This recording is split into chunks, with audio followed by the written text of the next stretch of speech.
Cultural relativism is the idea that different cultures have different values and practices, and that this should be understood within the culture's context.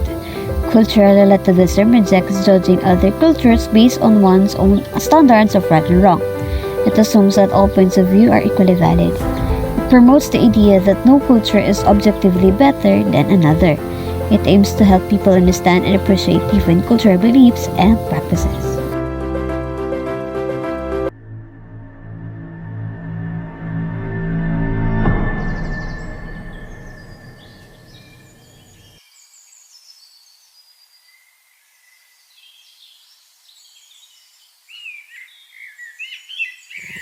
Sa isang malayong nayon sa gitna ng kagubatan, may isang sinaunang tradisyon, ang ritual na scarification ng pagguhit ng tattoo sa balat. Para sa kanila, mga tattoo ay hindi lang marka sa katawan. Ito ay simbolo ng lakas, tapang at pagiging bahagi ng kanilang komunidad.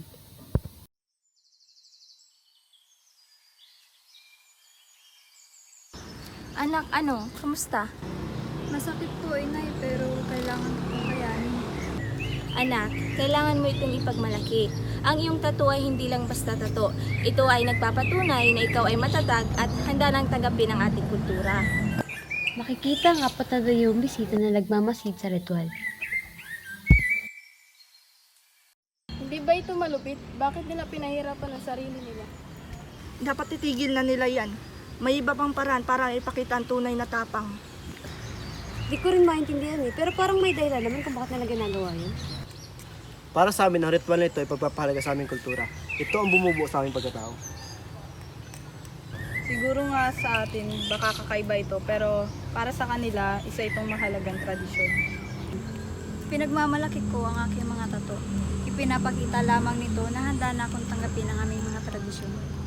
Isang batang membro ng tribong humakbang papalayo, takot at taga-alinlangan.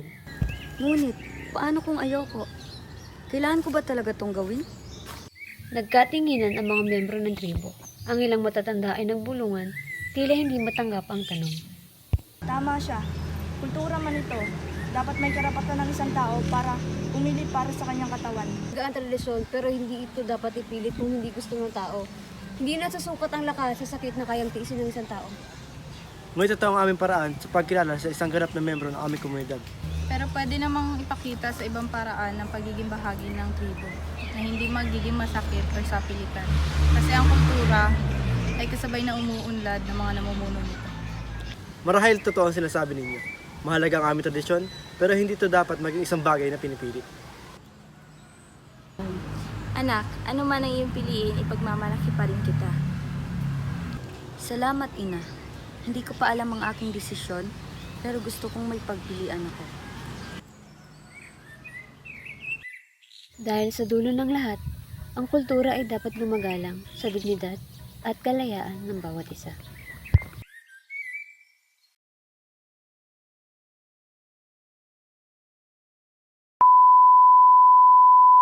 1, 2, 3, action. Dapat itigil na nila yan. May iba pang paraan para ipakita ang tunay. Ipakita ang tunay. Success ka eh. Bigla kang sumakses eh. Ina!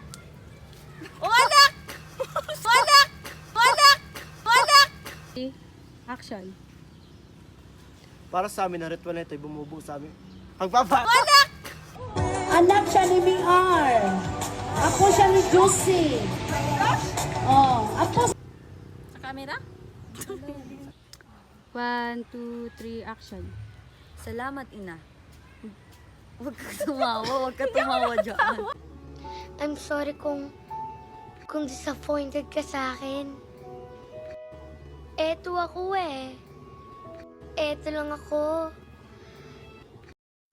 Kami ang pa-baby girl. At wala kayong pake kung pa-baby kami sa mga video namin.